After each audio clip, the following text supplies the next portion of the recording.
श्री गणेशाय नमः। नमस्कार दोस्तों, अर्चना भक्ति में आपका स्वागत है। दोस्तों, आज हम श्रावण माह महात्म्य के 9वें अध्याय का पठन करेंगे, जिसमें शुक्रवार जीवंतिका व्रत की कथा। ईश्वर बोले, हे सनत कुमार, इसके बाद अब मैं शुक्रवार व्रत का आख्यान कहूँगा, जिसे सुनकर मनुष्य संपूर्ण आपदा से मुक्त हो जाता है। लोग इससे संबंधित एक प्राचीन इतिहास का वर्णन करते हैं। पांड्य वंश में उत्पन्न एक सुशील नामक राजा था। अत्यंत प्रयत्न करने पर भी उसे पुत्र प्राप्ति नहीं हो सकी। उसकी सुवर्ण गुण संपन्न सुकेशी नामक भार्या थी। जब उसे संतान न हुई तब वह बड़ी चिंता में पड़ गई।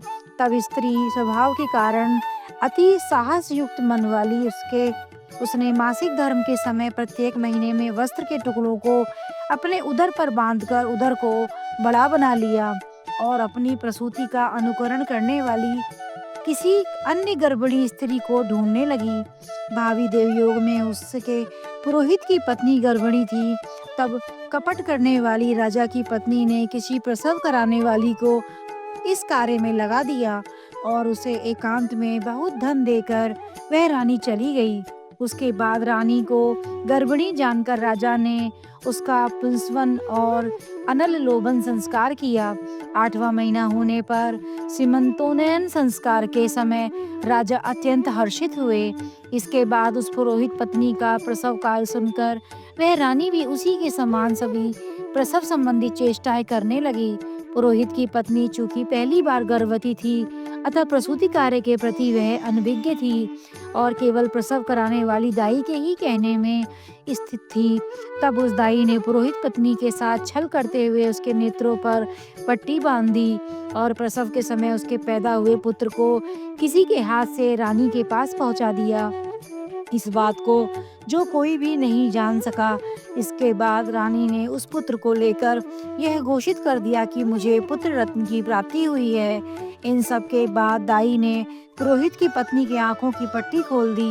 दाई अपने साथ मांस का एक पिंड लाई थी और उसने वह उसे दिखा दिया। फिर उसके सामने आश्चर्य तथा दुख प्रकट करने लगी कि यह कैसा अनिष्ट हो गया और कहने लगी कि अपने पुरोहित पति से कि इसकी शांति जरूर करवा लेना।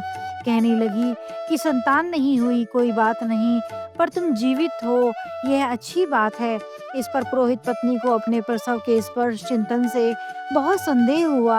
ईश्वर बोले, राजा ने पुत्र जन्म का समाचार जातकर्म संस्कार कराया और ब्राह्मणों को हाथी घोड़े तथा रथ आदि प्रदान किए। राजा ने कारागार में पड़े सभी कैदियों को प्रसन्नता पूर्वक मुक्त करा दिया।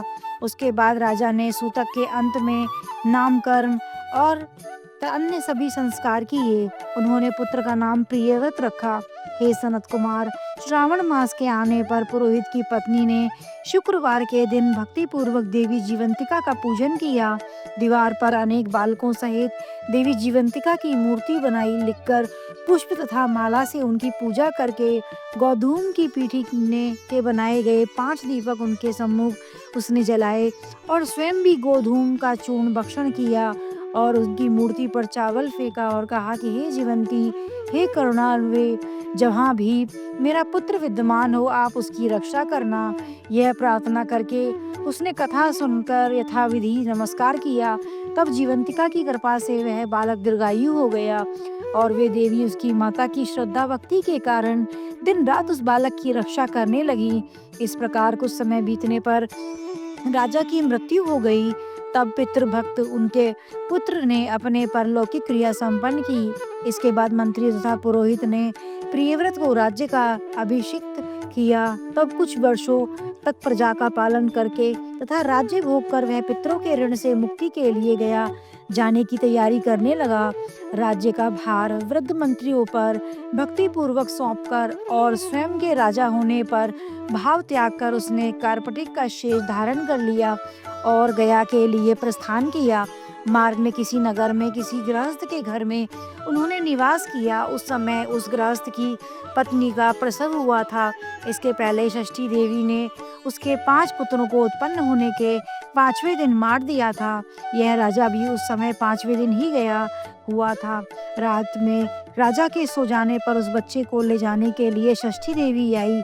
जीवंतिका देवी ने उस षष्ठी देवी को यह कहकर रोका कि राजा को लांघकर मत जाओ। तब जीवंतिका के रोकने पर वह षष्ठी देवी जैसे आई थी वैसे ही चली गई। इस प्रकार उस गृह स्वामी ने उस बालक को 5वें दिन जीवित रूप में प्राप्त किया। ये लोग इतने प्रभाव वाले हैं।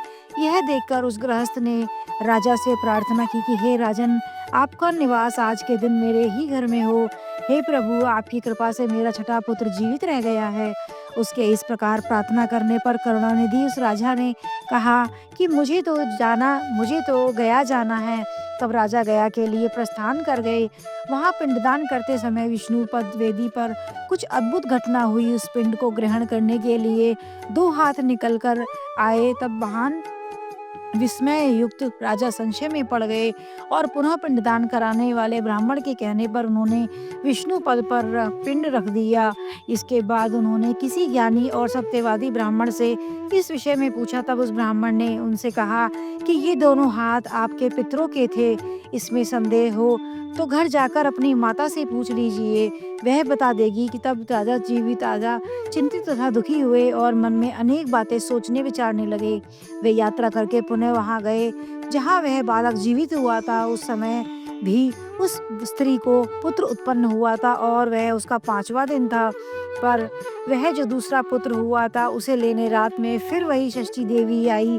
तब जीवंतिका ने दोबारा रोके जाने पर उस षष्ठी देवी ने उनसे कहा कि इसका ऐसा क्या करते हैं, अथवा क्या इसकी माता तुम्हारा व्रत करती है जो तुम रात दिन इसकी रक्षा करती हो।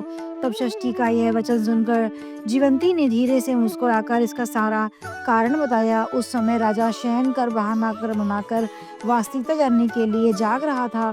अतः उन्होंने जीवंती और षष्ठी दोनों की बातचीत सुन ली। जीवंती ने कहा कि हे षष्ठी, श्रावण मास में शुक्रवार को इसकी माता मेरे पूजन में रत रहती है और व्रत के संपूर्ण नियम का पालन करती है। वह सब मैं आपको बताती हूँ। वह हरे रंग का वस्त्र तथा कंचुकी नहीं पहनती है और हाथ में उस रंग की चूड़ी भी नहीं धारण करती है। वह चावल के धोने के जल को कभी नहीं लांघती, हरे पत्तों के मंडप के नीचे नहीं जाती और हरे वर्ण का होने के कारण करेले का शाक भी वह नहीं खाती। वह सब मेरी प्रसन्नता के लिए करती है, अतः मैं उसके पुत्र को किसी को मारने नहीं दूंगी। यह सब सुनकर राजा प्रियव्रत अपने नगर को चले गए। उनके देश के सभी नागरिक स्वागत के लिए तो वहाँ राजा ने अपनी माता से पूछा कि हे माता, क्या तुम जीवंतिका देवी का व्रत करती हो? इस पर उसकी माता ने कहा कि मैं तो इस व्रत को जानती भी नहीं हूँ। इसके बाद राजा ने कहा, यात्रा का समुचित फल प्राप्त करने के लिए ब्राह्मणों तथा सुवासिनी स्त्रियों को भोजन कराने की इच्छा से उन्हें निमंत्रित किया और व्रत की परीक्षा लेने के लिए सुवासिनियों को वस्त्र, कंचुकी तथा कंकड़ भेजकर कहलाया कि सभी को भोजन के लिए राजभवन में आना है। तब पुरोहित की पत्नी ने दूत से कहा कि मैं हरे रंग की कोई भी वस्तु कभी ग्रहण नहीं करती। राजा के पास आकर दूत ने उनके द्वारा कही गई बात राजा को बता दी गई। राजा ने उनसे सभी रक्तबिंद के शुभ परिधान भेजे। वह सब धारण करके वह पुरोहित पत्नी भी राजभवन में आई। राजभवन के पूर्वी द्वार पर चावलों के धोने का जल पड़ा देखकर वहाँ हरे रंग का मंडप देखकर वह दूसरी द्वार से गई। जब राजा ने पुरोहित की पत्नी को प्रणाम करके इस नियम का संपूर्ण कारण पूछा। इस पर उसने कहा कि इसका कारण शुक्रवार का व्रत बताया।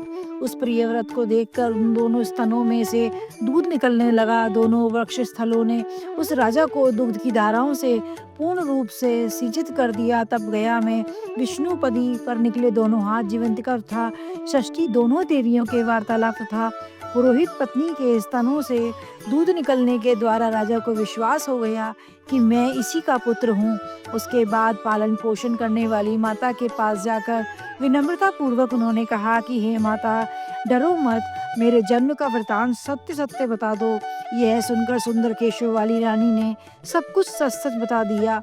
तब प्रसन्न होकर उन्होंने जन्म देने वाले अपने माता पिता को नमस्कार किया और संपत्ति से वृद्धि को प्राप्त कराया। वे दोनों भी परम आनंदित हुए। एक दिन राजा प्रियव्रत ने रात में देवी जीवंती से प्रार्थना की कि हे जीवंती, मेरे पिता तो ये हैं, तो फिर गया में मैं वे दोनों हाथ कैसे निकल आए थे? तब देवी ने स्वप्न में आकर संशय का नाश करने वाला वाक्य कहा कि हे प्रियव्रत, मैंने तुम्हें विश्वास दिलाने के लिए ही यह माया की थी, इसमें संदेह नहीं है। हे सनत कुमार, यह सब मैंने आपको बता दिया। श्रावण मास में शुक्रवार के दिन इस व्रत का अनुष्ठान करके मनुष्य सभी मनोरथों को प्राप्त कर लेता है। इस प्रकार श्री स्कंद पुराण के अंतर्गत ईश्वर सनत कुमार संवाद में श्रावण मास के महात्म्य में शुक्रवार जीवंतिका व्रत नामक कथन नामक 9वां अध्याय पूर्ण हुआ। हर हर महादेव।